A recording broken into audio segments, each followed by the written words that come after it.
نبی کا آخری حق میرے عزیزو، جس کے لیے میرے پیارے نبی نے دندان شہید کروائے، آپ کے جوتے مبارک، پاؤں مبارک خون میں لت پت ہوئے، جس کی وجہ سے آپ کی 2 بیٹیوں کو طلاق ہوئی، جس کی وجہ سے آپ کے پیارا چچا سید الشہداء حمزہ کے جسم کے ٹکڑے ہوئے، جس کی وجہ سے میرے نبی کے پیارے نواسے حسن حسین خون میں تڑپتے رہے۔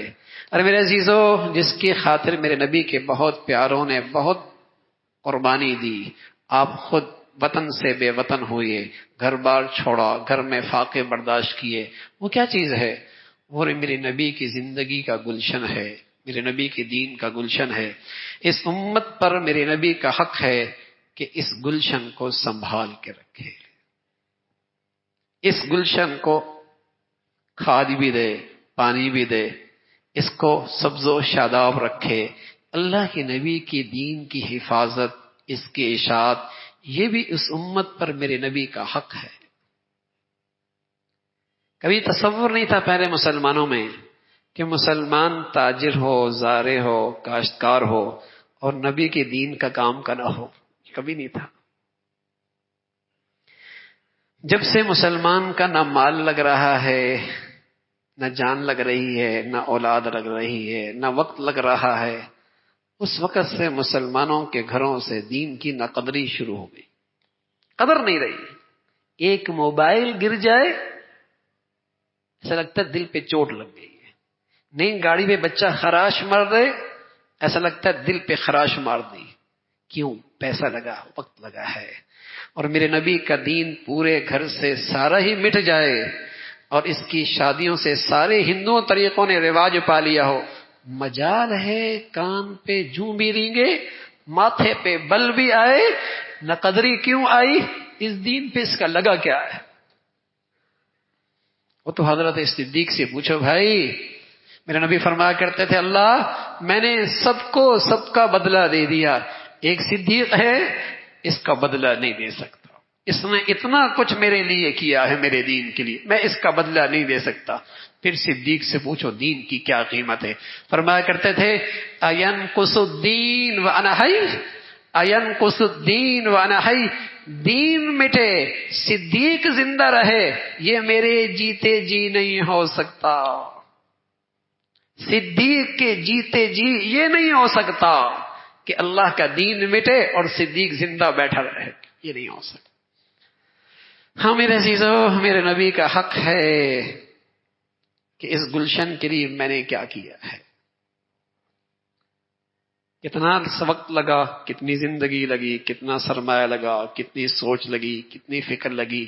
ہر شخص اپنی زندگی کے ایک دائرے میں کھڑا ہے جہاں اس کی بات سنی جاتی ہے، جہاں اس کی بات کا احترام ہوتا ہے، جہاں اس کی لوگ بات اس کی عزت کرتے ہیں، جہاں اسے لوگ سنتے ہیں۔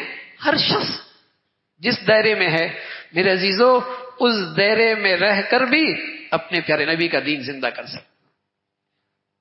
ایک تو اپنا سراپا، اپنا اخلاق، کردار ایسا بنائے کہ خود وہ دعوت بنے، خود وہ دعوت بنے، اور ساتھ ساتھ اپنی صلاحیتیں، اپنے وسائل، اپنی زندگی، اپنے اوقات یہ بھی استعمال کر سکتا ہے کہ میں اللہ کا دین کا داعی ہوں، میں اللہ کے دین کا سپاہی ہوں، میں اللہ کے دین کا چوکیدار ہوں، یہ میں نے کرنا ہے۔ تو جب مسلمان اس پہ کچھ لگاتے تھے پھر ان کا دل دکھتا تھا، پھر ان کے اندر درد اٹھتا تھا، اللہ کا دین مٹ رہا ہے، اللہ کا دین مٹ رہا ہے۔ اس لیے میرے عزیزو، جنہوں نے اس دین پہ بہت کچھ لگایا وہ تو جب دین کو مٹتا دیکھتے تو تڑپ اٹھتے تھے، ان کی تو راتوں کی نیندیں اڑ جاتی ہیں۔ یہ تو آپ نے سنا ہوگا، اس کا کاروبار خراب ہو گیا، ڈپریس ہو گیا، نیند آنا ہی ختم ہو گئی، اس کو یہ حادثہ پیش آیا، اس کی زندگی کا سکون ہی ختم ہو گیا، یہ تو سنا ہوگا۔ لیکن کبھی یہ نہیں سنا ہوگا اس کے بیٹے کی زندگی سے دین گئی تو باپ ڈپریس ہو گیا، اس کی بیٹی کی زندگی سے حیا گئی، باپ کی نیندیں اڑ گئی، اس کے گھر سے دین مٹا، اس کا زندگی کا سکون لٹ گیا، کبھی نہیں سنا ہوگا۔ اس لیے میرے عزیزو، نبی علیہ الصلوۃ والسلام کا ایک حق جہاں محبت کا ہے، ایمان کا ہے، عظمت کا ہے، اتباع کا ہے، وہاں اللہ کے حبیب کا ایک حق یہ بھی ہے کہ اس دین کے لیے اس کا امتی کیا کر رہا ہے، اور جو اس اللہ کے دین کے لیے کچھ کرے گا، کل اللہ کے نبی حوض کوثر پہ اس کا استقبال کریں گے، اسے اللہ کے نبی کل شفاعت کا جھنڈا اسے نصیب ہوگا۔ تو میرے عزیزو، اللہ نے زندگی دی ہے، اپنے نبی کی حقوق ادا کرو، کل اللہ کا نبی بڑے خوش ہوں گے دیکھ کر۔ اللہ کرے اللہ بھی ہمیں انہی مبارک لوگوں میں شامل فرما دے۔ اللہ بھائی عمل کے توفیق نصیب فرما۔